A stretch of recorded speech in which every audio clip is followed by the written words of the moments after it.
tiene carácter de espíritu, ¿cierto? ¿Ok? Si alguien incumple esa resolución, miren ustedes, relacionada al derecho laboral, eso significa que se puede ser acreedor a una sanción. Ahora, la resolución puede ser del Poder Judicial, un juzgado laboral, por ejemplo, pero también puede ser una resolución administrativa. ¿Cómo es ese proceso? Digamos que a un trabajador se le suspende. Te suspendo 8 meses. ¿Ok? Pero al final del proceso administrativo se señala que está, pues, libre de responsabilidad. Entonces, ¿qué tendría que hacerse? ¿Tendría que seguir cumpliendo los 8 meses? No, pues, de repente se ordena que se reincorpore inmediatamente. Si hay algún empleador que se oponga a ello, miren ustedes, podría cometer este delito de libertad. ¿Ok? Tercero, disminuir o distorsionar la producción. Miren, esto también. ¿Y por qué? Porque cuando tú disminuyes o distorsionas la producción tiene una finalidad, ¿no? Disminuir las utilidades que le correspondan a los trabajadores, ¿cierto? ¿No? Recuerden ustedes que la producción genera una ganancia extra para el trabajador, que son las utilidades, ¿no? Entonces, esto podría, miren ustedes, de alguna manera repercutir y generar un daño en el patrimonio del trabajador, ¿no? Cuarto, simular causales para el cierre del centro de trabajo. Eso es pan de cada día. Empresa que tiene problemas, ¿qué hace? Cierra y abre otra, ¿no? Otra razón social, ¿no? Esto también relacionado al derecho de trabajo y que afecte evidentemente la libertad de trabajo, podría ser también consecutiva, miren ustedes, de delito. ¿Ya? Una actividad muy común, ¿no? Hay empresas que le está yendo mal y dicen, mejor, tengo deudas, mejor, ¿qué hago? Cierro y abro otra razón social, ¿no? Perjudicando a todos los trabajadores, ¿o no? Y por último, abandonar el trabajo para extinguir las relaciones laborales. El abandono del trabajo también, miren ustedes, con la finalidad de extinguir a una relación. Hay formas para extinguir la acción, el contrato laboral, ¿cierto? ¿No? De repente, cuando una persona comete una falta y es sancionada sacándola del trabajo, por ejemplo, ¿no? O cuando culmina tu contrato y no quieres renovarlo, por ejemplo, ¿no? ¿Okay? O la simple culminación de tu contrato, extingue, ¿no? Pero eso de abandonar teniendo un contrato, ¿han visto ustedes? Hay un caso muy interesante que es el caso de Dayanita. ¿Han visto ustedes el caso de Dayanita, no? Dayanita trabajaba en JB, ¿no? Y antes de que culmine su contrato, ¿qué dijo? Me siento mal, así que me voy. Eso no puede ser. ¿Ok? Pero yo les digo, ¿ustedes creen que JB la va a denunciar por este delito? ¿Qué le conviene más a JB? Fíjense a la vía, ¿no? Puede ser a la vía civil indemnizatoria, porque hay un incumplimiento de contrato, ¿o no? Yo creo que sería el mejor de las vías. Hay otras vías, la vía laboral, pero yo creo que la vía más importante sería el indemnizatorio, ¿cierto? Entonces, no sé si se había hecho eso, pero podría ser.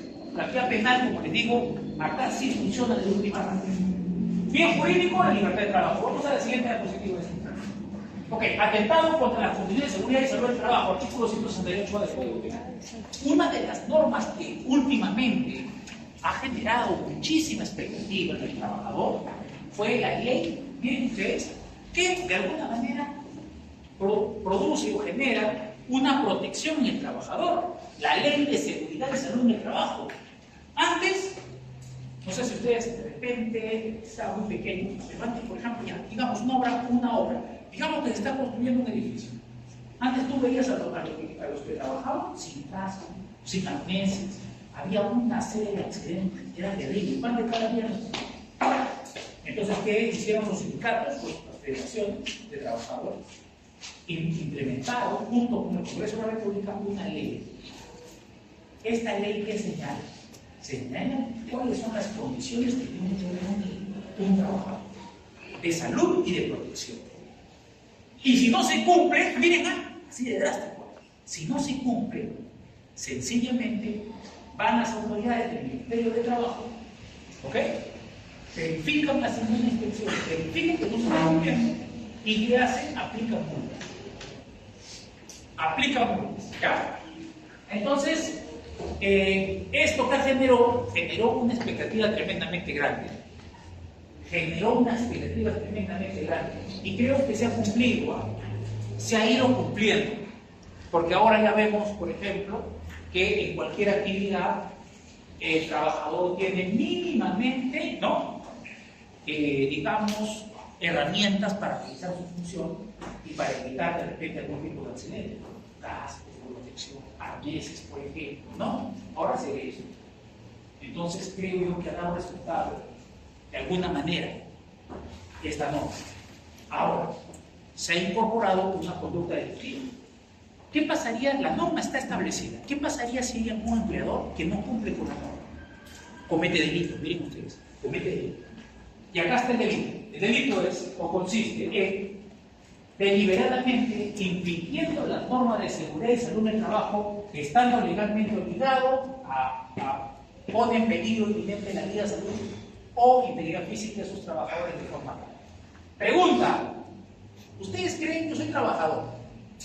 Estoy realizando alguna actividad peligrosa y no cuento con las herramientas necesarias, ¿no? ¿Qué voy a hacer? ¿Voy a denunciar penalmente a mi empleador? ¿O mejor me voy a la SUNAFIL? ¿Qué es más efectivo? Yo voy a la SUNAFIL. La SUNAFIL va, verifica que eso se está cumpliendo y viene la multón. ¿Qué es lo que más le duele a las empresas? La multa. ¿Ustedes creen que una pena privativa de libertad que va a ser suspendida para algún funcionario le va a mover? ¿Qué es lo que le mueve más? La plata, ¿cierto? La multa que le puede caer por incumplir una norma laboral. Por eso este delito tiene toda la buena intención, pero es difícil que se pueda ver un caso de esto. Porque los trabajadores o las personas que sepan que está afectándose esta ley, ¿qué van a hacer? No van a denunciar a la fiscalía, van a SUNAFIL de frente para que se haga la inspección y se verifique el delito. ¿Ok? Muy bien. A ver, se excluye de la responsabilidad penal cuando la muerte o lesiones graves son producto de la inobservancia de las normas de seguridad y salud del trabajo por parte del trabajador. Era necesario que el legislador ponga eso. ¿Qué pasa si le damos todas las condiciones al trabajador, pero el trabajador no las quiere tomar? Allí no habrá responsabilidad penal. Allí no habrá responsabilidad penal. Dice, miren ustedes la norma. Si el propio trabajador incumple, entonces no habrá responsabilidad del empleador, ¿no? Hay un caso muy interesante.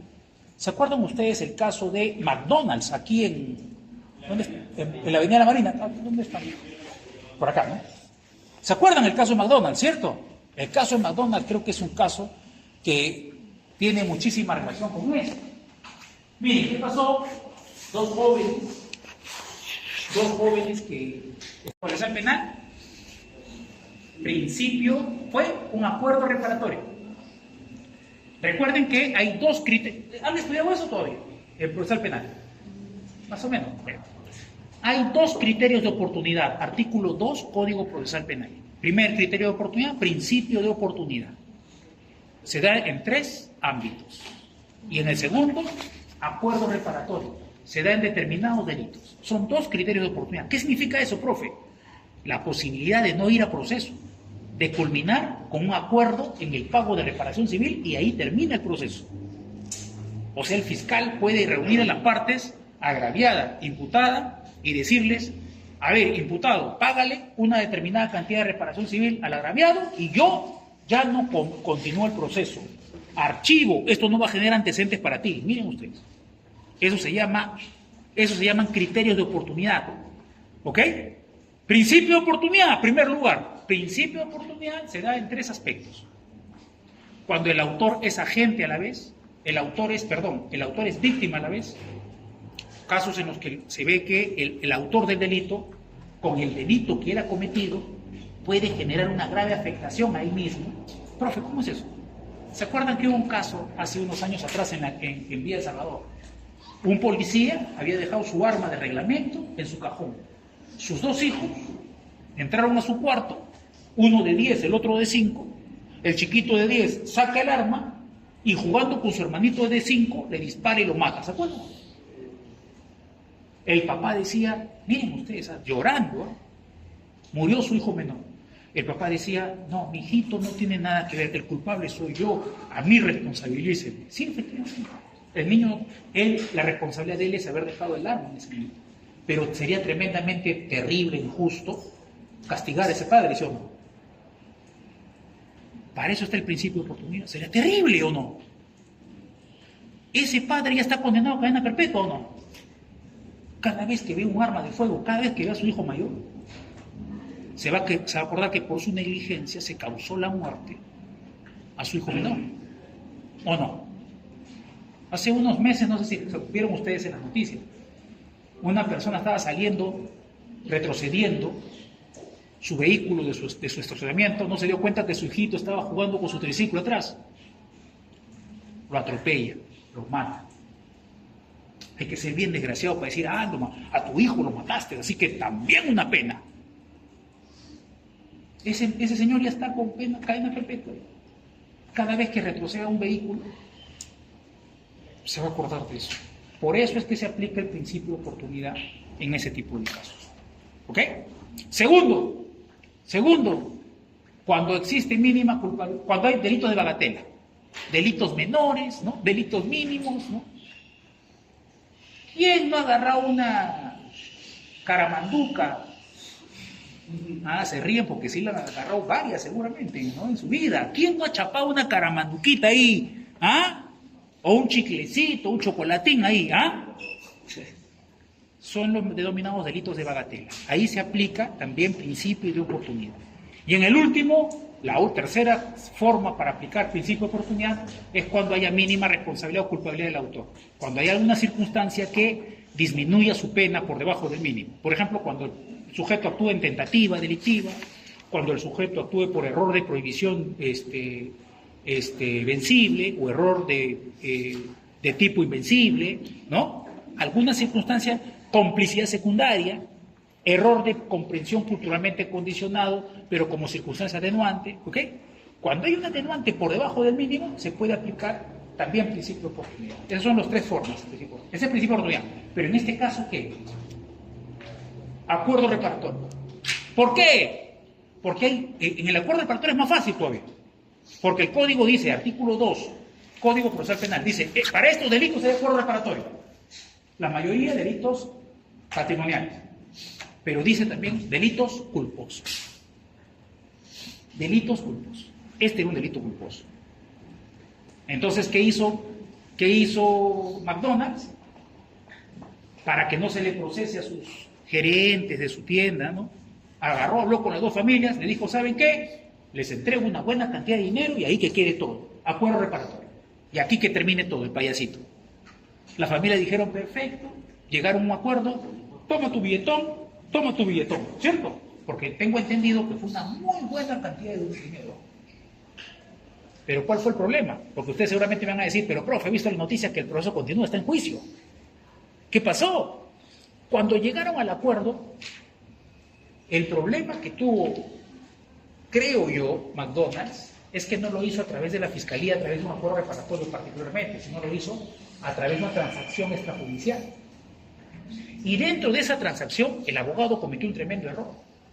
Tuvo que haber señalado específicamente que esto no iba a repercutir ya en algún proceso penal a futuro, que esto iba a finalizar cualquier tipo de proceso. Ese documento se presentaba a la fiscalía archivaba, en atención a, como les dije, el acuerdo reparatorio, ¿cierto? Pero ¿cuál fue el error? Que no se señaló eso. Y esto generó ambición. Miren, particularmente a una familia, no creo que sea la familia de la chica, si mal no me recuerdo. Tome señora, la mamá es la que cobra el billetón, ¿ya? La mamá cobra el billetón y el papá dice, ¿y yo por qué no? El papá que nunca fue papá, el que nunca estuvo pendiente de su hijo, de su hija, ¿me entienden?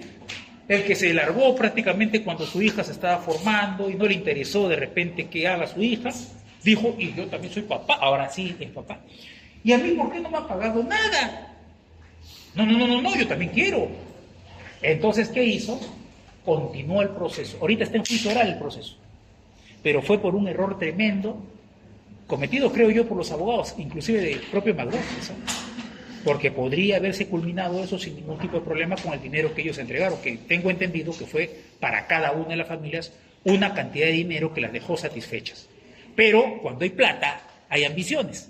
Y el papá de la chica, creo que fue, dice, ¿y por qué le dieron a la mamá, a mí no me han dado nada, yo no he recibido ni un sol, y yo soy el papá, yo necesito también recibir una cantidad de dinero. Entonces, por esa ambición ha generado que el proceso, miren ustedes, continúe hasta donde está. Pero eso podría haber terminado bien bonito al inicio nada más. McDonald's entregó una muy buena cantidad de dinero. Una muy buena cantidad de dinero. ¿Ok? Muy bien. Muy bien. Vamos a ver. Agravante. Si como consecuencia de la inobservancia deliberada de las normas de seguridad y salud en el trabajo se causa la muerte de trabajadores o terceros o se produce lesión grave que la gente pudo prever. Miren, yo particularmente creo que está mal esta grabada. Porque si se le causa la muerte, estaríamos hablando de un homicidio culposo, ¿o no? Y si es una lesión grave, lesiones culposas graves, ¿sí o no? Eso es cuando el legislador legisla sin saber, digamos, o conoce o no conoce las demás normas. O sea, legisla por legislar, ¿no? Está utilizando agravantes que podrían estar dentro de otros tipos penales. Si el empleador pudo prever el resultado y generó la muerte de su trabajador, homicidio culposo, ¿sí o no? Y si le causó lesiones graves culposas, ¿sí o no? ¿Por qué circunstancias graves? Bueno, pero ese es cuando el legislador se conoce, ¿no? Y legisla, como le digo, por legislar. Y eso es lo que pasa en nuestro país, ¿no? Muy bien. Violación de libertad de expresión. Qué importante la libertad de expresión. Otro delito que tampoco se castiga mucho, porque hay otras formas de proteger la afectación a la libertad de expresión, ¿cierto? Como por ejemplo, una acción de garantía constitucional, ¿o no? Ahora, ¿es importante la libertad de expresión o no? Claro. Es importante que la libertad de expresión sí, defiende esa libertad, porque me parece que es tremendamente importante, y sobre todo yo tengo muy presente este derecho, porque yo he vivido el gobierno de Fujimori que ahí no había libertad de expresión.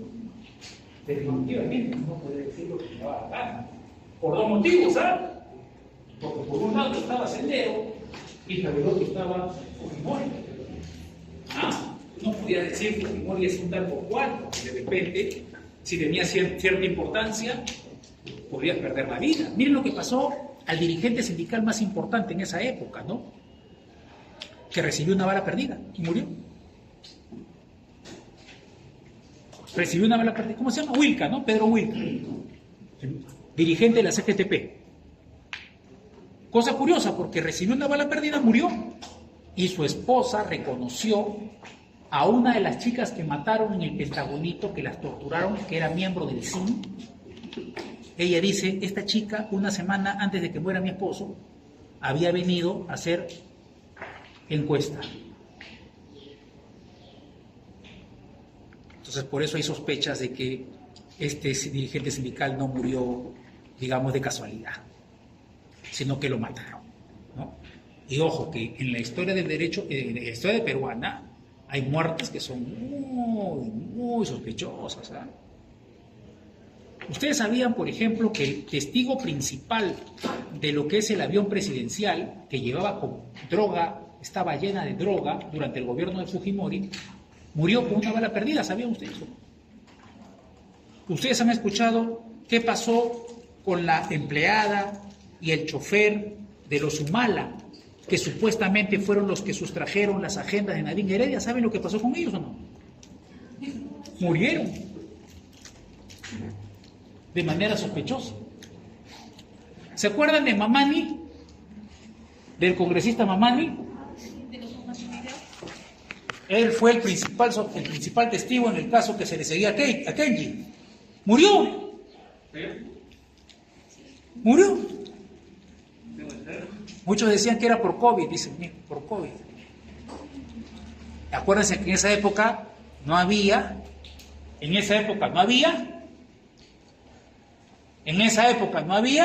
cuando alguien moría, necropsias. Esa era la época perfecta para hacer maldades, ¿cierto? No había necropsias. Se diagnosticaba, murió por COVID, de frente al foso, ¿no? O al hueco, ¿no? O no. en el hueco, los cremaban, ¿cierto? Hay cosas que son bien increíbles que pasan y hay homicidios, o mejor dicho, hay muertes, que son muy, pero muy sospechosas. ¿Ok? Muy bien. Violación a la libertad de expresión. Vamos a ver, ¿ya? Solamente lo puede cometer un funcionario público abusando de su cargo. ¿Qué hace? Suspende, clausura o impide la circulación o difusión de un medio de comunicación social. Obviamente, aquí hay una vulneración de medios de comunicación social. Cuando hablamos de medios de comunicación social, ahora ya no solamente hablamos de los periódicos, de la televisión, sino que también hablamos de las redes sociales, se han convertido en medios de comunicación social, ¿cierto? Hay un montón de personas que tienen su programa, ¿no? Tienen su programa, no sé, en YouTube, ¿no? En TikTok también son creadores de contenido en TikTok, ¿no? Miren cómo ha crecido y creo que se ha vuelto también muy, pero muy democrática las redes sociales y permiten de que se pueda también aplicar este derecho.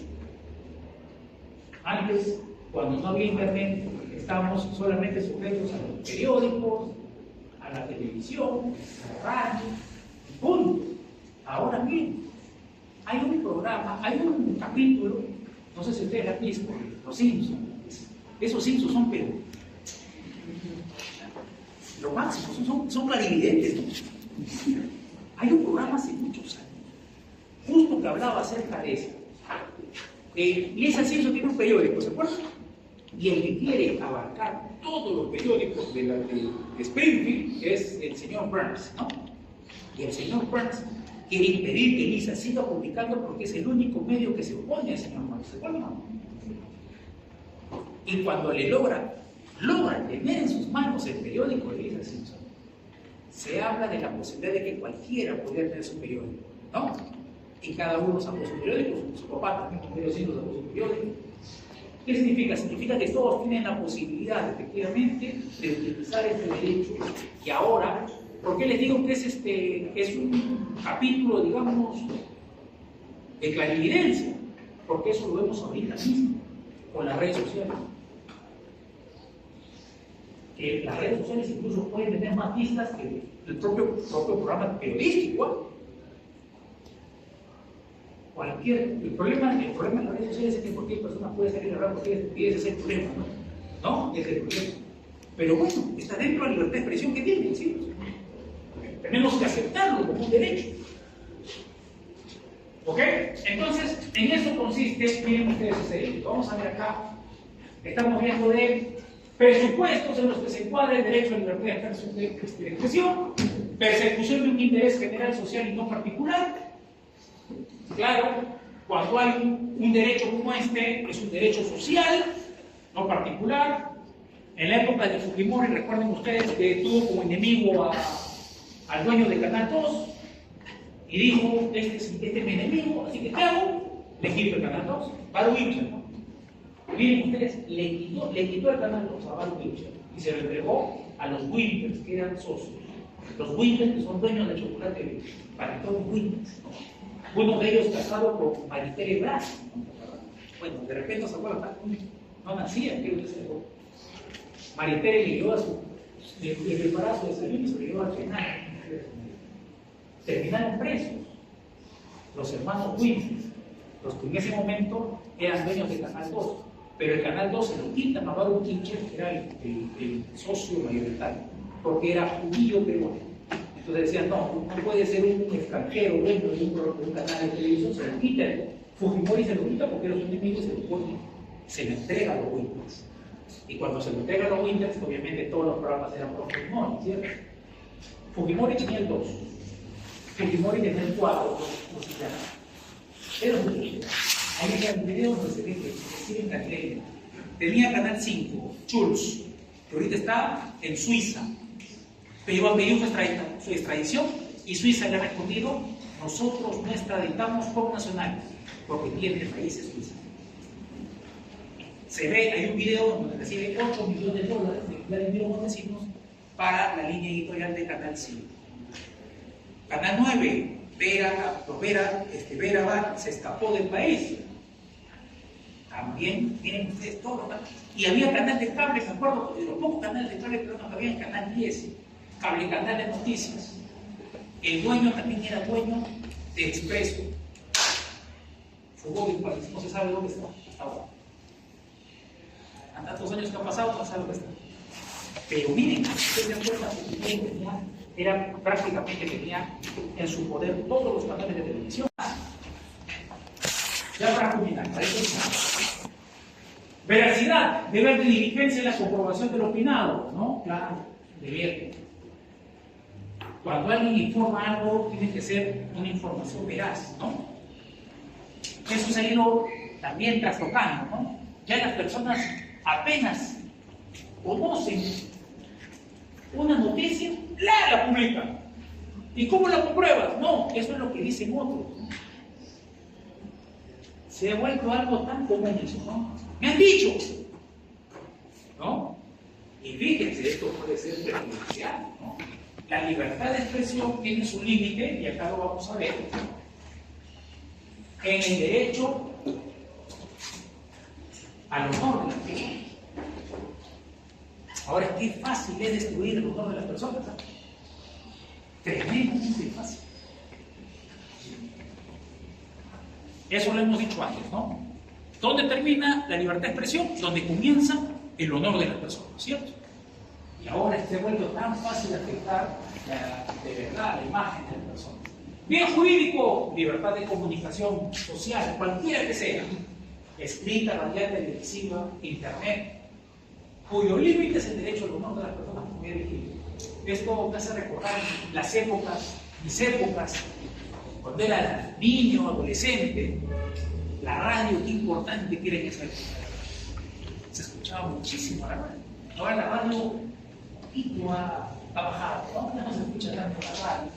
Ya pues tiene uno celular, puede escuchar la música que le da la gana. Antes teníamos que estudiar. Primero teníamos que tenías tu radio favorito, donde sabías que no ponían la música que te gustaba.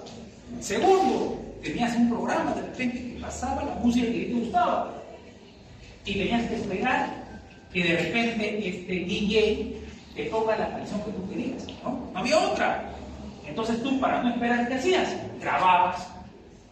Comprabas tus cassettes, yo no compraba mi cassette. Mis cassettes. ¿Saben qué es cassette, no? Ya estamos hablando ya de la prehistoria, ¿no? Cassettes. Tenía una grabadora, porque en ese momento todos los jóvenes querían su grabadora. La grabadora era muy importante para los jóvenes en ese momento. Tenía mi grabadora y esperaba el programa, y si había una cancioncita así que me gustaba, ¡plin!, al toque.